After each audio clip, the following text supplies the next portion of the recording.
যত কাণ্ড কাঠমান্ডুতে অনুকরণে বলা যায়, এখন দেশের যত কাণ্ড নালসারে।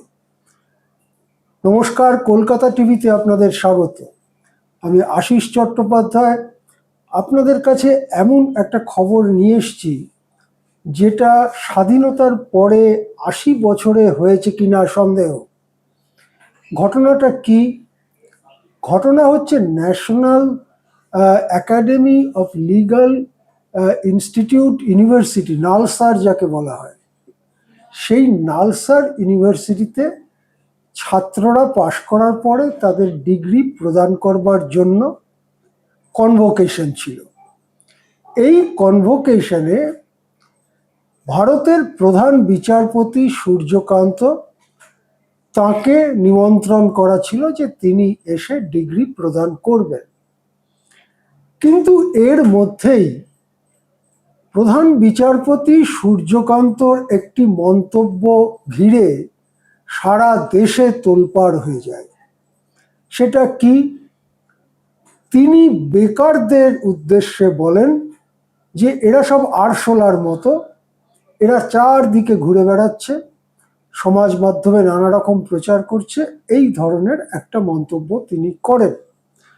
পরবর্তীকালে অবশ্য তিনি তার এই মন্তব্যকে সংশোধন করেন।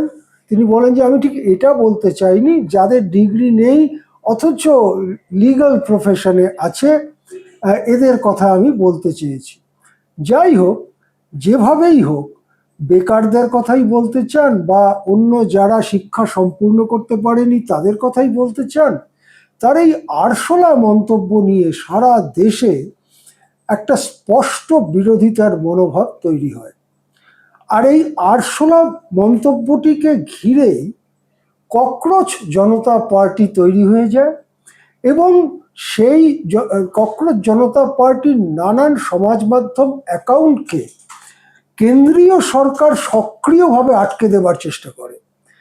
কেন্দ্রীয় সরকার সক্রিয়ভাবে আটকে দেবার চেষ্টার পরে তারা আবার অন্য নামে খোলে এবং দেখা যায় ২৪-৪৮ ঘন্টার মধ্যে সেখানে কোটির বেশি ফলোয়ার এবং ভিউয়ার এসে জড়ো হয় এবং সেটা একটা ইনস্ট্যান্ট হিট যাকে বলে। এত বড় হিট সমাজ মাধ্যমে অন্য কারো কখনো হয়েছে কিনা এই সমাজ মাধ্যম আসার পরে সেটা সন্দেহ। আমি ভারতের কথা বলছি, সেই রকম হয়।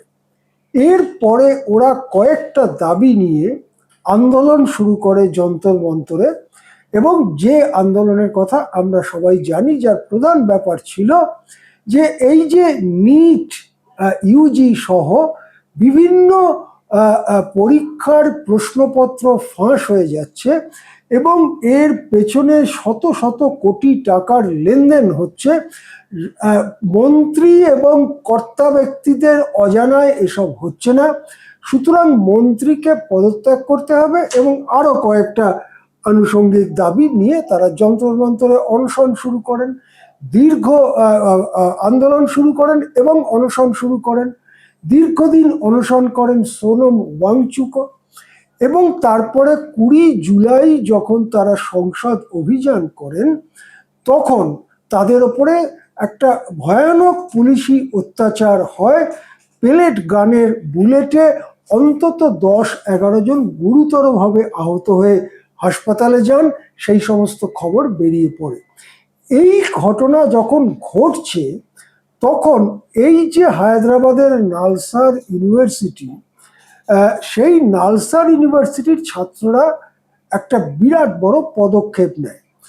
যাদের ডিগ্রি পাওয়ার কথা, অর্থাৎ যারা পাস করেছেন এখন ডিগ্রি পাবেন, তাদের প্রায় সবাই, অধিকাংশ বললেও কম হবে, প্রায় সবাই একটা স্মারকলিপি দেন বিশ্ববিদ্যালয় কর্তৃপক্ষের কাছে যে আমরা জাস্টিস সূর্যকান্তকে কনভোকেশনে ডিগ্রি প্রদানকারী হিসেবে আমরা চাই না।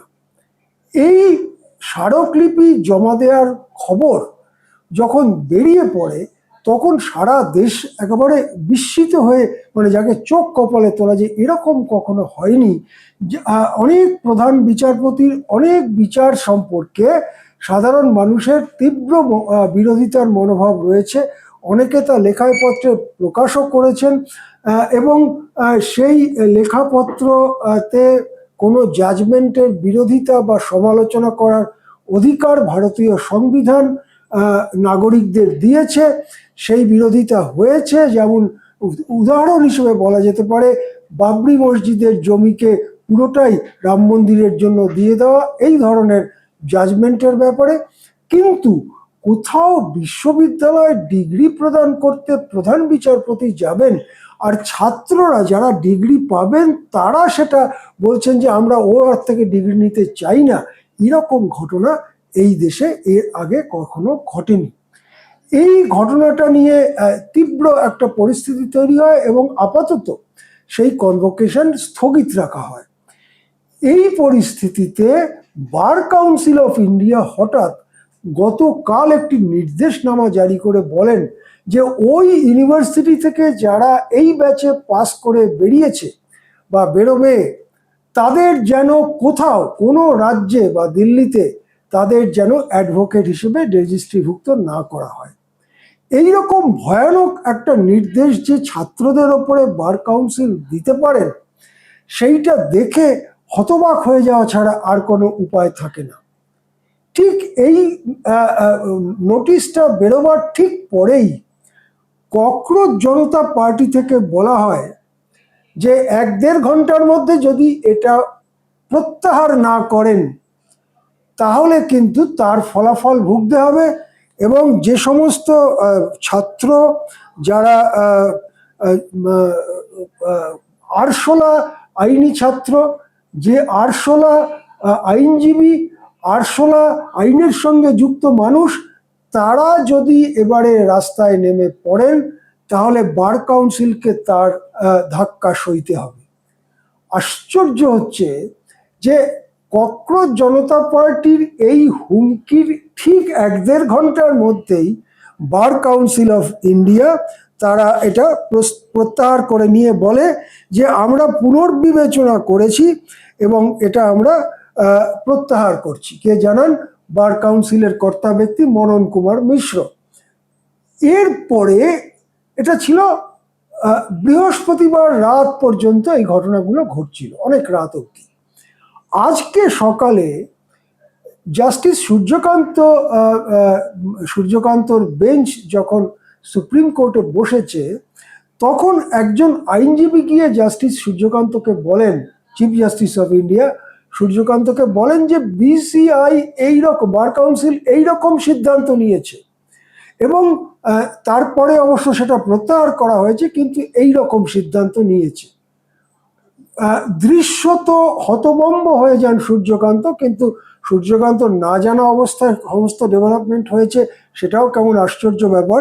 এবং সূর্যকান্ত যেটা বলেন, আমি কোট করব সূর্যকান্তকে, জাস্টিস সূর্যকান্ত যেটা বলেন সেটা আমি আপনাদের সামনে কোট করতে চাই, যাতে প্রধান বিচারপতির কথার মধ্যে কোনো ফাঁক আমার স্মরণের করে বলায় না থাকে। জাস্টিস সূর্যকান্ত বলছেন, the BCI is unnecessarily taking action in this matter. If students have a cause or a reason to protest, they have a right to protest. Nobody can stop them, and we will not allow this. বার কাউন্সিলের বিরুদ্ধে supreme কোর্টের প্রধান বিচারপতির bench এই ধরনের মন্তব্য করেছে, এটাও 80 বছরে হয়নি। কি বলছেন সূর্যকান্ত? তিনি বলছেন যে এই যে ঘটনাটা ঘটেছে সেটা হচ্ছে বিটুইন মি, কোট আনকোট বলছি, বিটুইন মি অ্যান্ড স্টুডেন্টস। বার কাউন্সিলের এখানে নাক গলাবার কোনো দরকার নেই। অর্থাৎ আজকে সুপ্রিম কোর্ট বার কাউন্সিলকে কেবল যাকে বলে তীব্র ভর্ৎসনাই করলো তাই নয়, বার কাউন্সিল কেন এরকম পদক্ষেপ নিতে গেল তার জন্য তাকে হলফনামা জমা দেবারও নির্দেশ দিয়েছে সুপ্রিম কোর্ট। তার মানে দেখা যাচ্ছে যে যখন নালসারের স্টুডেন্টদের ডিগ্রি পাওয়ার ব্যাপারে বিসিআই সিদ্ধান্ত করেছিল, কেউ কিছু বলেনি, চুপ করেছিল সবাই। যখন ককরোচরা আরশোলারা বলল 1 ঘন্টার মধ্যে প্রত্যাহার করতে হবে, 1 ঘন্টা কাটার আগেই প্রত্যাহার করে নিল বিসিআই। তারপরের দিন সকালবেলা যখন একজন অ্যাডভোকেট গিয়ে বললেন যে এই ঘটনা করেছে বিসিআই, সূর্যকান্ত যেন তার থেকেও বেশি, জাস্টিস সূর্যকান্ত প্রধান বিচারপতি, তিনি যেন তার থেকেও বেশি তীব্রভাবে বিসিআইকে ভর্ৎসনা করতে শুরু করলেন। এইরকম ঘটনা কেউ কখনো দেখেছে?